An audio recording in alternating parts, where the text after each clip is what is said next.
तो आज क्या सिखाने वाले हो ब्रदर?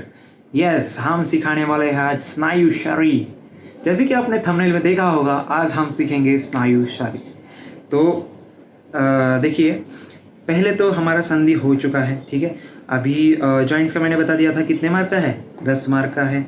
10 मार्क का जॉइंट एक आएगा ही आएगा। हमारे वक्त क्या आया था, ऐसे क्यों भी एक जॉइंट का ही आया था, मुझे याद नहीं ठीक से, लेकिन जॉइंट का आया था। और 10 मार्क का तो एक जॉइंट कंफर्म ही रहता है, इसलिए इसको बिल्कुल भी नहीं छोड़ना है। ये भी हम लेने वाले हैं, तो सब्सक्राइब करके रखना चाहिए आपको। फिर देखिए, अभी संधि हमने पूरी तरीके से कवर कर लिया है। कल का ही वीडियो था ना, शायद नहीं, परसों का था। परसों का संधि था, कल का अस्थि था, आज है स्नायु। तो ये जो हमने कहा था, अगर ये 10 मार्क का आएगा तो ये टोटल ये तीनों पर 17 मार्क का क्वेश्चंस रहते हैं, मतलब ब्लूप्रिंट के अकॉर्डिंग। किसी को अगर ब्लूप्रिंट नहीं मतलब देखने आती तो मुझे बताइएगा कमेंट करके, मैं पूरी तरीके से एक्सप्लेन कर दूंगा। तो ये जो दो है, स्नायु और संधि, ये है 7 मार्क के अपने। अभी इसमें से संधि हमने कवर कर लिया है और स्नायु आज हम ले लेंगे। शुरू करते हैं। यू स्नायु, ठीक है। स्नायु शरीर, तो स्नायु शरीर में स्नायु से हमें पता चलना चाहिए एक ऐसा भाग जो कि खींचने पर हम मतलब उसको खींच सकते हैं, स्ट्रेच कर सकते हैं, ठीक है, स्ट्रेच कर सकते हैं। फिर जब हम छोड़ेंगे तो वो अपनी जगह पर आएगा। ऐसा भाग स्नायु कहलाया जाता है। जैसे कि रबर होता है हमारा, वैसे ही, बस इसमें क्या होता है ना, ये बहुत मजबूत होता है।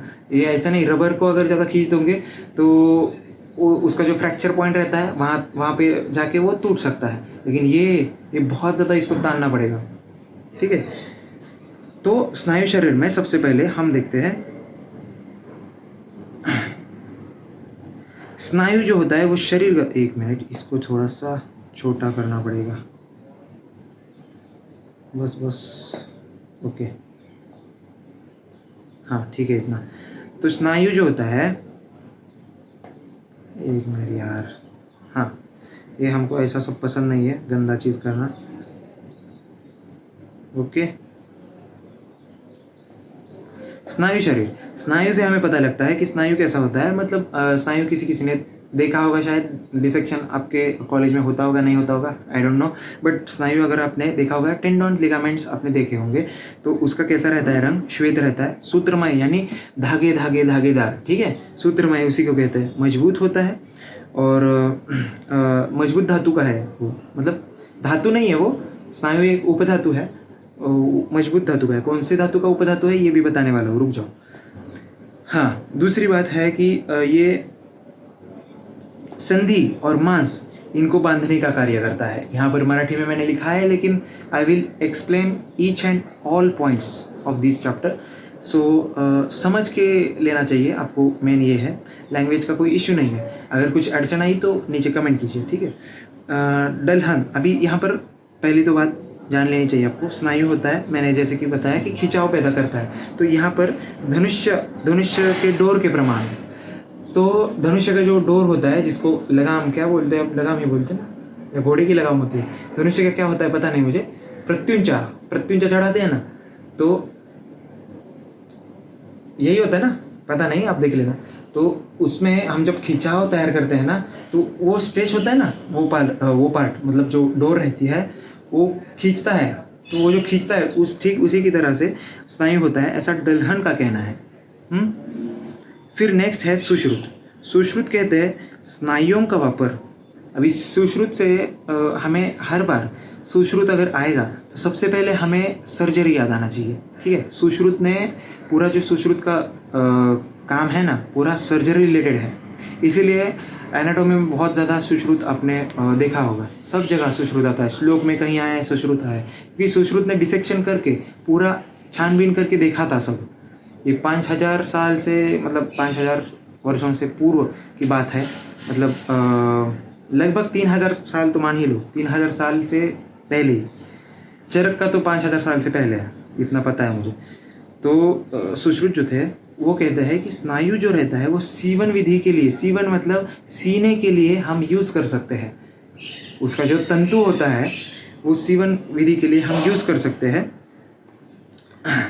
किल्ला है, मतलब सीवनीय द्रव्य जो रहते हैं, जिन जिन द्रव्यों का ऐसा मतलब सेक्शन है एक, जो कि हमें थर्ड ईयर में पढ़ना पड़ेगा, तो उसमें स्नायु की बात की गई है, तो स्नायु से भी हम स्टिचिंग कर सकते हैं।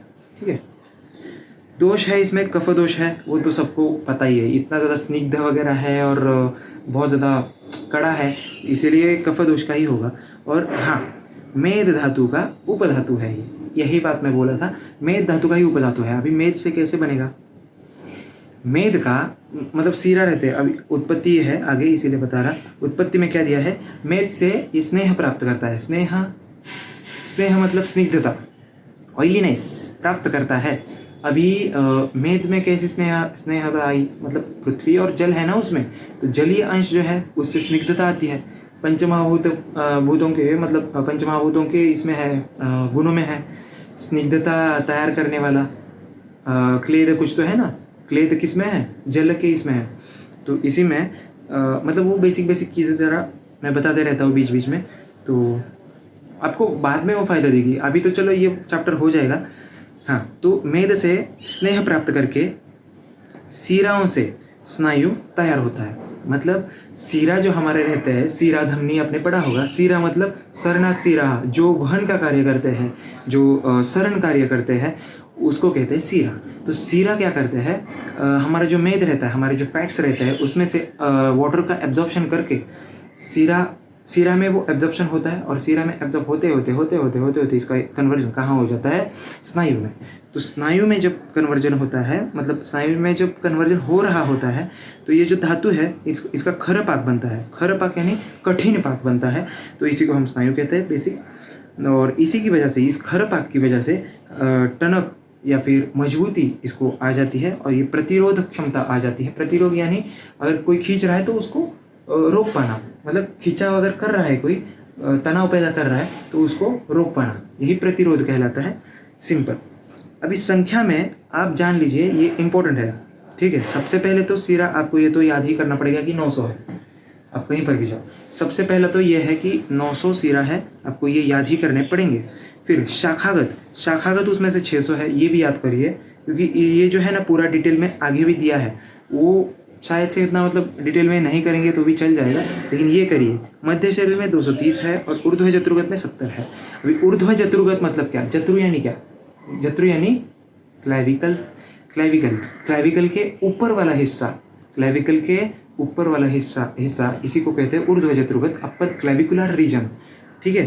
तो इसमें कितने हैं? मतलब उसमें गला भी आया, नेक भी आया और सिर पूरा आया। तो हमारे बेसिकली सिर और ग्रीवा के प्रदेश में स्नायु कितने होते हैं? 70 स्नायु होते हैं। यहाँ पर ये भी दिया है कि मध्य शरीर मतलब कौन सा? शाखा छोड़िए, गर्दन के ऊपर का छोड़िए, शाखाएं छोड़िए, मतलब पूरे पैर और हाथ, ये चारों के चारों आप जब काट देंगे और ये भी काट देंगे, तब बचेगा क्या? कोई नहीं बचेगा, बस ये मध्य शरीर बचेगा। तो इसीलिए मतलब इसको मध्य शरीर या फिर कोष्ठ भी कहते हैं। तो कोष्ठ में होते हैं हमारे 230। शाखागत में 600 रहते हैं। ये चारों के चारों शाखाओं में बताया गया है। मतलब एक शाखा में कितना हुआ? 150। अभी इसका डिस्ट्रीब्यूशन भी मतलब मैं बोलने वाला हूँ कैसा होता है। देखिए आगे दिया है मैंने डिस्ट्रीब्यूशन इसका। शाखागत 600 होते हैं। अभी अंगुली यानी कि फिंगर्स, हर एक फिंगर में 6 होते हैं, ऐसा कहा गया है। इसमें 6 होते हैं, इसमें 6 होते हैं, 6। ऐसा नहीं कि ये छोटा है या फिर ये छोटा है तो इसमें ज़्यादा होगा, इसमें कम होगा, ये बिल्कुल भी नहीं है। तो हर अंगुली में सेम है, 6 है। ठीक है। तो 5 अंगुली है, तो उनमें से कितना हुआ?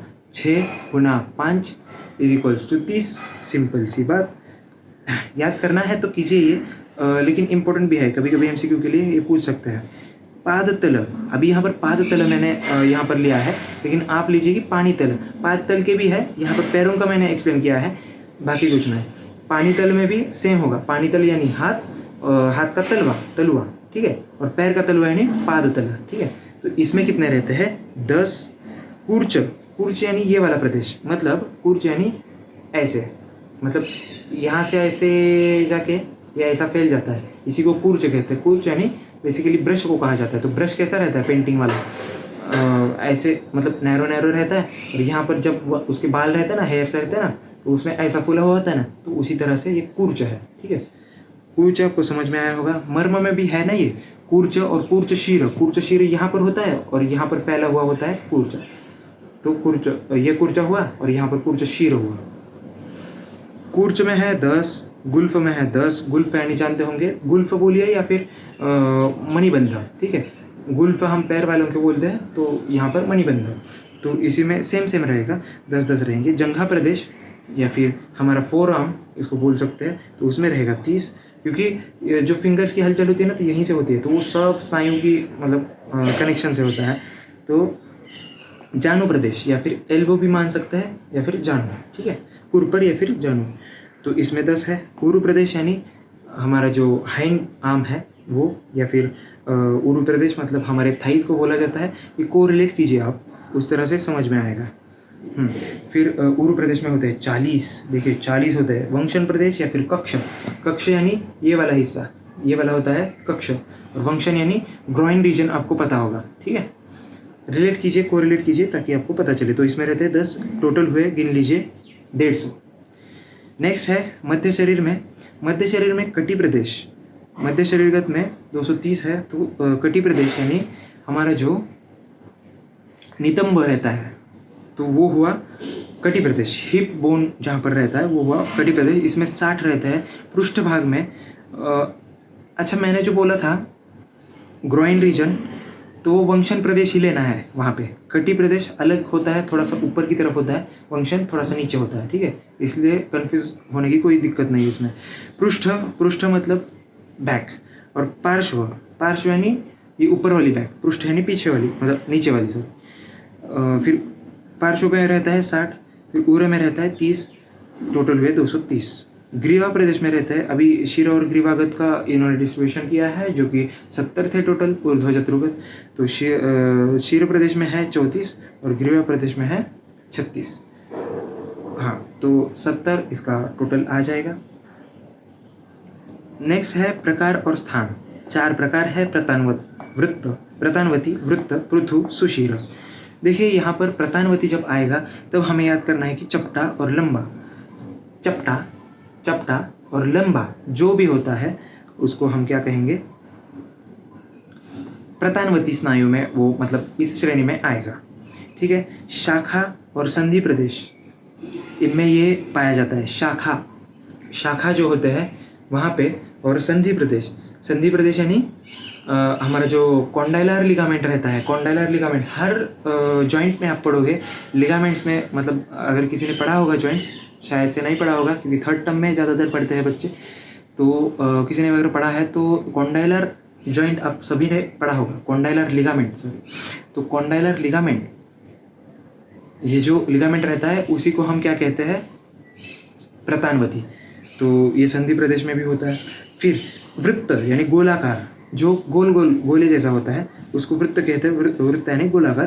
तो इन्हीं को कंडरा भी कहते हैं। अब कंडरा कहाँ होते हैं, यहाँ पर दिया है पृष्ठ प्रदेश या फिर पृष्ठ वंश, इनके दोनों बाजू, मतलब जो हमारी बैक है ना उनके दोनों बाजू में, मतलब वर्टिब्रल कॉलम है उनके दोनों बाजू में जो जुड़े होते हैं उनको कहते हैं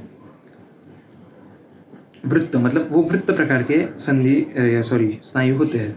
पृथु मतलब कैसा होता है, रुंद, जाड़ा मतलब रुंद मतलब नैरो होता है, जाड़ा यानी मोटा रहता है, और पसरट मतलब फैला हुआ रहता है। तो ऐसे में ये जो पृथु वाले हैं, ये पार्श्व, पृष्ठ, फैले हुए पीछे भी है ना।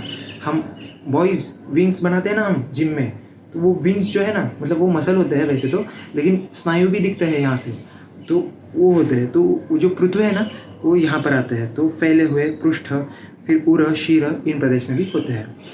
नेक्स्ट है हमारा सुशिर।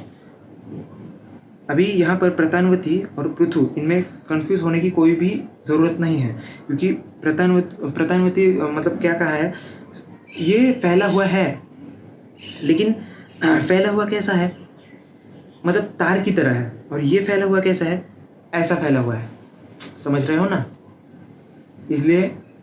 इसीलिए मैं डाला ना ये जो वीडियो है ना, मैं ऐसे भी रिकॉर्ड कर सकता था। पहले वाले कुछ वीडियो है, शायद पता नहीं कि सारे वीडियो ऐसे ही है, लेकिन ये जो है ना, इसमें थोड़ा सा मुझे समझाने के लिए आता है, ठीक है। हाँ, और एनाटॉमी तो मैं ऐसे कैसे समझाऊँ यार, हर बार मतलब ऐसे पिक्चर बनाओ, फिर ऐसे ये ऐसे ऐसे फैला हुआ होता है, नहीं समझ में आता है, ठीक है। तो इसलिए ये वीडियो डबल शूट करके फिर मैं एडिट करके डाल रहा हूँ, कोई बात नहीं। चलो, छिद्र युक्त मतलब छेद युक्त जो जो होते हैं उनको हम कहते हैं सुशिर में आते हैं। वो रहते हैं अमाशय, बस्ती प्रदेश, पक्वाशय, पक्वाशय के अंत के भाग में, मतलब रेक्टम रीजन, सॉरी रेक्टम बोल सकते कि इसको, ग्रहणी का अंत होगा शायद, नहीं ग्रहणी नहीं, पक्वाशय पूरा दिया है ना, चलो कोई ना, पक्वाशय में पूरा, जहाँ जहाँ जहाँ पर हमारा एब्जॉर्प्शन होता है ना, उसके एंडिंग पार्ट में। फिर आधुनिक मत से, अभी मॉडर्न एस्पेक्ट से हम स्नायु को देखने वाले हैं। जैसे कि मैंने कहा था, ये फाइब्रस कनेक्टिव टिश्यू है। फाइब्रस कनेक्टिव टिश्यू से ही हमारे लिगामेंट, टेंडन और एपोन्यूरोसिस बनते हैं। एपोन्यूरोसिस तो आपने पढ़ा नहीं होगा, लेकिन लिगामेंट और टेंडन बनते हैं, ये सभी को पता होगा। किसी ने मतलब इसमें नीट में भी था ना शायद, हमें नीट में था, fibrous connective tissue ligament tendon बनाता है, तो यही सब है। और एपोन्यूरोसिस क्या होता है, पामर एपोन्यूरोसिस और प्लांटर एपोन्यूरोसिस। तो पामर जो रहता है ना, मैं जो कुर्च का बताया, कुर्च ऐसे, तो ये ऐसा ही रहता है। यहाँ पर एपोन्यूरोसिस होता है। अब एक बार इमेज देख लेंगे, समझ जाएंगे। मैं यहाँ पर ज़्यादा मतलब वो भी पढ़ेंगे हम, टेंशन ना लीजिए। हाँ, तो ये होता है फाइब्रस बैंड लाइक स्ट्रक्चर, ये होता है फाइब्रस कॉर्ड लाइक स्ट्रक्चर, और ये फाइब्रस और फ्लैट स्ट्रक्चर होता है। सारे फाइब्रस कनेक्टिव टिश्यू से ही बने हैं, इसीलिए फाइब्रस आया है। लेकिन ये बैंड लाइक है, बैंड लाइक होता है लिगामेंट, बैंड्स होते हैं ना उस पर प्रेजेंट कलर के मतलब उसी में डिफरेंस हमें पहचान में आ जाता है, एक ही कलर में। और कॉर्ड लाइक टेंडन, मतलब आपने इसमें पढ़ा होगा हार्ट में, नीट में ही हार्ट में पढ़ा होगा, कॉर्डी टेंडिनी, याद है कॉर्डी टेंडिनी। तो ये कॉर्ड लाइक होता है ना, इससे याद कीजिए, कॉर्डी टेंडिनी, कॉर्ड लाइक टेंडन्स, वो टेंडन्स ही होते हैं कॉर्ड के जैसे, मतलब पतली प्रतानवती जिसको कहते हैं ना, तो वही रहता है। फिर एपोन्यूरोसिस फाइब्रस होता है, फ्लैट स्ट्रक्चर रहता है, फ्लैट स्ट्रक्चर, कूर्चा, ठीक है। आगे है कार्य दिया है शारंगधर के अनुसार, इसको इसमें कार्य दिया है कि अस्थि मांस, अस्थि, मेद, इनको बांध के रखने का कार्य स्नायु करता है। बराबर बात है एकदम, मतलब मैं कोई जज करने में नहीं बैठा हूँ, लेकिन हाँ यहाँ पर सिंपल सी समझने वाली बात है, ऐसा मेरा कहना रहता है। मांस, अस्थि और मेद, अब मांस को ही अटैच करता है ना, टेंडन बोन और मांस को अटैच करता है ना, मतलब मसल्स को। फिर अस्थि में अटैचमेंट रखता है, और मेद तो क्या यार, सभी जगह फैला रहता है, तो उसको भी अटैच कर ही लेगा। तो ये आता है, तो शारंगधर ने ये कहा। अभी सुश्रुत क्या कहते हैं, सुश्रुत कहते हैं कि जिस तरह से मतलब मैं पूरा अर्थ बताता हूँ, यहाँ पर मराठी में लिखा है पूरा। इन्होंने कहा है सुश्रुत ने कि जिस तरह से अगर हम नाव को, कोई जहाज को, अगर हम लकड़ियाँ होती हैं ना सारी, तो उसको बांधे डोर से, बहुत सारी लकड़ियों को अगर डोर से बांधे तो वो जैसे पैक रहती है ना, कॉम्पैक्ट रहती है। तो उसी तरह से हमारे जो स्नायु है, तो वो हमारे मसल्स को, चाहे हमारे अस्थियों को स्ट्रांगली बांध के रखता है। इसीलिए इसको कहा है, मतलब अभी ये लकड़ियों को हम अगर बांधते हैं तो वो नाव स्ट्रांग हो जाती है ना, तो स्ट्रांग होती है तो बहुत सारा, मतलब हम भी उसमें जा सकते हैं, हमारा सामान भी उसमें जा सकता है। तो यहाँ पर कहा है कि स्नायु इतना अच्छी तरह से बांध लेता है कि मतलब कोई भी भारी चीज़, हमसे भी ज़्यादा भारी चीज़ भी उठाने की ताकत उस इंसान में आ जाती है। तो बेसिकली ताकत कमाने का जो मतलब ये है ना, जिम जाकर मसल्स दिखाकर कुछ नहीं है। तो स्नायु बिल्डअप करो, स्नायु यानी स्ट्रेंथ होती है, ठीक है। आपके मसल तो वैसे भी फटने ही वाले हैं, मसल ज़्यादा स्ट्रेंथ मसल में आ सकती है, लेकिन स्नायु तो नहीं बन पाएंगे वो, है ना। स्नायु जितने ताकतवर रहेंगे ना, उससे मतलब सुश्रुत से ये याद कीजिए, सुश्रुत बहुत ज़्यादा होशियार है, मतलब बहुत ही डीप नॉलेज दिया है सुश्रुत जी ने। बहुत ही कम बोलते हैं लेकिन सटीक बोलते हैं, मतलब सभी अच्छे से ही बोलते हैं वैसे ही, लेकिन सुश्रुत का मुझे बहुत पसंद आता है, चरक का भी। तो महत्व, अभी एंडिंग पार्ट आया है हमारा, तो देखिए यहाँ पर एंड होता है। सोच लूँ कि कोई अगर मतलब बस ना ऐसे कर रहा है तो जान लीजिए कि यहाँ एंड है, ठीक है। महत्व, जब भी आपको जनरलाइज महत्व आ जाए, जनरलाइज महत्व यानी इन जनरल उसका इम्पोर्टेंस क्या है, जैसे कि अस्थि मांसपेशी इनमें अगर विकृति हो, मतलब विकृति अगर उत्पन्न हुई हो तो शरीर पर उतना परिणाम नहीं होता है, लेकिन अगर स्नायुओं पर विकृति हो तो बहुत ज़्यादा परिणाम दिखता है, ऐसा कहा है। मतलब हमारी अगर अस्थि टूट भी जाए, फ्रैक्चर रह पाते ना हम, फ्रैक्चर रह जाते हैं, लेकिन स्नायु अगर टूट जाए तो यार कैसे? जैसे कि स्नायु तो हमारे इसमें भी है, हार्ट में है, तो वहाँ का अगर कॉर्डी टेंडिनी जो है वो टूट जाए, एक हाथ दूसरा ही टूट जाए, क्या दिक्कत होगी? वॉल बंद नहीं होगा, ब्लड फ्लो पूरा बैक होगा, मतलब बैक फ्लो होगा पूरा, सब फिर क्या क्या क्या क्या ना जाने हो जाता है, मतलब सीवियर, बहुत कार्डियक फेल्यूर हो जाता है पूरा, मतलब समझ सकते हो। हड्डी टूट जाने पर हम क्या फ्रैक्चर लगाकर हम बैठ तो सकते हैं कम से कम, लेकिन स्नायु टूटने के बाद एक तो दर्द तो भयानक, इसमें भी दर्द रहता है, लेकिन हड्डी का तो मतलब हड्डी है ना वो जुड़ जाएगी, लेकिन ये जो स्नायु है, मान लो ये ही अगर टूट गया, ये ऐसा हो जाएगा यार, ऐसा कुछ भी नहीं है, मतलब ये अगर टूट गया तो कुछ भी नहीं है ना, इधर मुझे मूवमेंट्स ही नहीं करने आएगी, हमारे मसल्स तब मतलब नर्वस सिस्टम पूरी ब्लॉक हो जाएगी, इधर से पूरा हाथ सुन्न हो जाएगा, ना सर्कुलेशन हो पाएगा, बहुत डेंजर मतलब घात होता है उससे। तो इसीलिए स्नायु विकृति की वजह से बहुत ज़्यादा घात होता है। इमेजिन कर करके जितना पढ़ोगे ना उतना याद रहने वाला है, मैं बोल रहा हूँ, नहीं तो हमने भी एग्ज़ाम दी है, मुझे पता है कितना याद रहता है लास्ट तक। बच्चे पूरा मसल्स कर देते हैं, पूरा। जब हमारा चल रहा होता है ना लेक्चर्स वगैरह, सर जब पढ़ाते हैं तो पूरा मसल्स कर देते हैं, लेकिन लिखते क्या है 2-4, तो क्या फ़ायदा भाई? ठीक है, पढ़ना अच्छी बात है, लेकिन अगर आप लिख के नहीं आओगे तो मतलब नहीं बनता है। जितना लिखना है ना, कम से कम उतना तो लिखो, कम से कम उतना याद करो पहले, ठीक है? आपको अगर इंटरेस्ट हो तो पढ़ो और ट्रिक से करो ज़्यादा से ज़्यादा। आगे हमारा चिकित्सीय महत्व। चिकित्सीय महत्व मतलब क्लिनिकल इम्पोर्टेंस। पहले हमने देखा जनरलाइज स्नायु क्यों इम्पोर्टेंट होता है। अभी चिकित्सीय महत्व, स्नायु अगर विद्ध होता है, फट जाता है, तो उसको कुबड़ा पता है ना आपको, झुक कर चलते हैं बहुत सारे लोगों में, मतलब वृद्धावस्था में होता है, झुक कर चलते हैं बहुत ज़्यादा, तो ये जो है कुबड़ा आना इसको कहते हैं, तो वो आ जाता है क्योंकि स्नायु ही हमारे यहाँ पर जो पृष्ठगत स्नायु है वो सारे मतलब ढीले ढाले हो जाते हैं, फिर फट जाते हैं वो फिर शरीर के जो जितने भी अवयव हैं वो स्नायुओं से बांधे हुए होते हैं, तो वो गल जाते हैं, मतलब उसमें भी ये नहीं रहता है कहीं का किधर भी चला गया, पेट नीचे झुका हुआ है या फिर ऐसे, मतलब कुछ भी ऐसे हो सकता है स्नायु के फटने से। फिर पूरा शरीर ऐसे गल जाने से जैसा लगता है। फिर कार्य अक्षमता, मतलब कार्य करने की इच्छा ही नहीं रहती है। कैसे इच्छा होगी यार? भयंकर वेदना, मतलब बहुत ज़्यादा गहरे मतलब वेदना होते हैं वहाँ पे। फिर व्रण अगर आया है, कोई जख्म हुई है, तो वो ज़्यादा जल्दी भर के नहीं आता है, ऐसा कहा है।